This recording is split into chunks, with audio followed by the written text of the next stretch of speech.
జై జగన్ జిల్లాలి తాడిపత్రి చంద్రశేఖర్ గారి నాయకత్వం.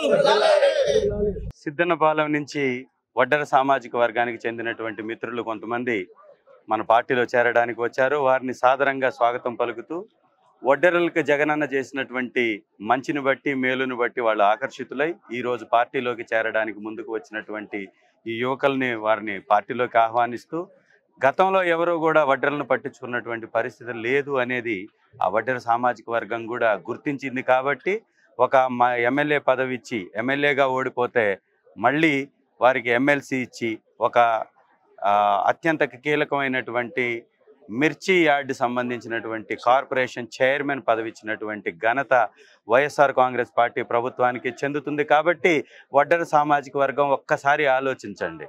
మిమ్మల్ని కేవలం ఓటర్లుగానే చూసినటువంటి పార్టీల్ని మీరు వీడి మిమ్మల్ని ఒక మంచి స్థానంలో నిలబెడుతున్నటువంటి జగనన్నకు ఓటేసి మద్దతు తెలిపి ఎర్రగొండపాలెం గడ్డపై వైఎస్ఆర్ జెండా ఎగరవేసి మీ యొక్క అభివృద్ధికి మీ బిడ్డల భవిష్యత్తుకి మీరు బాటలు వేయాలని ఆశిస్తూ సెలవు.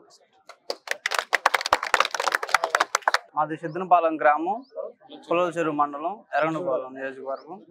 నా పేరు నాగమల్లేశ్వరరావు. మేము పూర్వం నుంచి టీడీపీ కంచుకోవటం మాది. మమ్మల్ని ఓటు అడగాలన్నా కానీ ఒక భయం ఉంటుంది వైసీపీ. కానీ మేము మారడానికి రీజన్ ఏంటంటే జగన్ సార్ చేసిన మాకు పనులు. ఈరోజు మాకు రేషన్ ఇంటికే వచ్చి ఇస్తున్నారు. పింఛన్లు, రేషను, ప్రతిదీ గత ప్రభుత్వాలతో పోల్చుకుంటే ఈరోజు 100% ప్రతిదీ మాకు చేరాయి లబ్ధి. మా పిల్లల స్కూల్ ఫీజులు, స్కూల్ గురించి ఇబ్బంది లేదు. గతంలో స్కూల్ వేరు, ఇప్పుడు వేరు.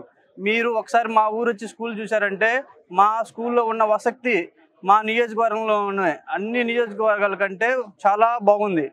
అవన్నీ చూసి మేము కావాలని మేము పార్టీ మారడం జరిగింది. ఈరోజు చంద్రశేఖర్ అన్న వచ్చి మమ్మల్ని ఇలా కలిసాము. మేమే అతనితో ఆయన ఉన్న ప్రోత్సాహంతో మేము ఇంకా ముందుకెళ్తాము.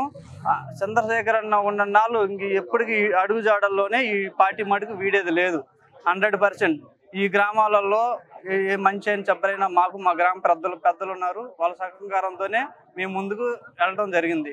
మా ఈ 50 ఇల్లు దగ్గర ఒక 150 ఓటింగ్ ఈరోజు జరగడం జరిగింది. నా రిలేషన్ ఉన్నారు, వాళ్ళతో కూడా కూర్చొని నేను చర్చించి మాట్లాడి ఇంకా ముందుకు తీసుకెళ్ళి నాది మొత్తం దగ్గర 500 ఓటింగ్ ఉంది.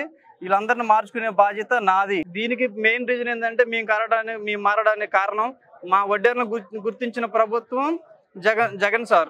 దీనికి మెయిన్ రీజన్ ఎందుకంటే గతంలో ఏ ప్రభుత్వం మమ్మల్ని పట్టించుకోలేదు. ఫస్ట్ టైం మా నాయకుడు అయినటువంటి ఏఎస్ రత్న గారిని, డిఎక్స్ గారిని గుర్తించి ఆయనకి ఎమ్మెల్యే పదవి ఇవ్వడం జరిగింది. అనుకోని కారణాల వల్ల ఓడిపోవటం వల్ల దాన్ని కూడా జగన్ సార్ మాకు ఇంకా చైర్మన్ పదవి ఇచ్చి ప్రోత్సహించాడు. ఇంకా అతను చేసిన ప్రోత్సాహం వలన మా ఏఎస్ రత్నం సార్కి ఇప్పుడు ప్రజెంట్ ఎమ్మెల్సీ ఇచ్చారు. దానికి గర్వంగా ఉంది మాకు. అందువల్ల మేము ఇలా మారడం జరిగింది. ఇంకా మొన్న సజ్జల సారు వీళ్ళందరూ మీటింగ్ పిలిచారు, వడ్డెరలని వెళ్ళాం మేము కూడా. ఆ మీటింగ్లో మాకు తెలిసింది ఏమంటే మా వడ్డెరని ఎక్కడెక్కడ సమర్థులు ఉన్నారో ఇంకా 6 ఎమ్మెల్యే సీట్లు ఇవ్వడానికి సిద్ధంగా ఉన్నారు. ఫస్ట్ టైం ఇది గత ప్రభుత్వాలలో ఎప్పుడు జరగలేదు. జగన్ సారే మమ్మల్ని గుర్తుపెట్టుకున్నాడు. జగన్ సారు మమ్మల్ని మర్చిపోడని, మమ్మల్ని జగన్ సారు చేసే మంచి మేలే మాకు అండ అని స్మృతితో మేము ఇలా మారడం జరిగింది. థ్యాంక్ యూ నాన్న. వస్తే ఎట్లా నువ్వు పెన్షన్ రాపియాలంటే మీ కోడలు రావాలి కదా. మీ కోడలు ఐడి కార్డు అయ్యి ఉన్నాయా? ఎక్కడుంది? ఇప్పుడు మీ దగ్గర ఫోన్ ఉందా? మీ దగ్గర ఫోన్ ఉందా? అక్కడ మీ వాళ్ళకి ఎవరన్నా సచివాలయ కన్వీనర్ కి ఎవరికన్నా ఫోన్ ఉందా? ఫోన్ ఉంటే మీ బంధువేనా? ఇంటి ఇచ్చినా లేకపోయినా మనం కమిట్మెంట్ అవుతున్నాం అంటే మనం ఇవ్వాలా. నమస్తే అమ్మా, బాగున్నారా? చాలా సంతోషం తల్లి, చాలా సంతోషం అమ్మా. థ్యాంక్ యూ తల్లి, థ్యాంక్ యూ అమ్మా. అయ్యయ్యో పర్లేదులే. వాళ్ళకి పెన్షన్ ఎన్ని రోజుల వరకు రాలేదు. అది ఎవరు పెద్దవాళ్ళు కాదు, ఎవరైతే చిన్న పిల్లలు ఉన్నారని చెప్పేసి వాళ్ళకి ఇవ్వడం స్టార్ట్ చేసాం. శ్రీకాంత్ రెడ్డి ఆ పేరు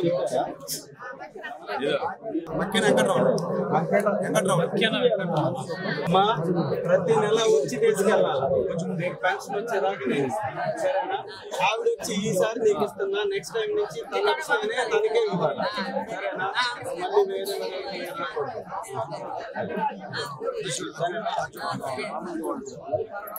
చిన్న చిన్న పిల్లలు ఉన్న వాళ్ళు ఎవరన్నా కాబట్టి పెద్దవాళ్ళు కాదు, చిన్న చిన్న పిల్లలు ఉన్న వాళ్ళు ఎవరన్నా పని చేసుకోలేక పెన్షన్ రాక ఏ కారణం చేత ఆగుంటే వాళ్ళనే తీసుకుంటారు. వాళ్ళ అన్నగారిని వాళ్ళ అన్ననో కాదు ఎవరైతే ఉన్నారో వాళ్ళనే తీసుకెళ్ళి పెన్షన్ రాకపోతే ప్రభుత్వం ద్వారా పెన్షన్ అందనో పెద్దవాళ్ళని కాదు. సరేనా?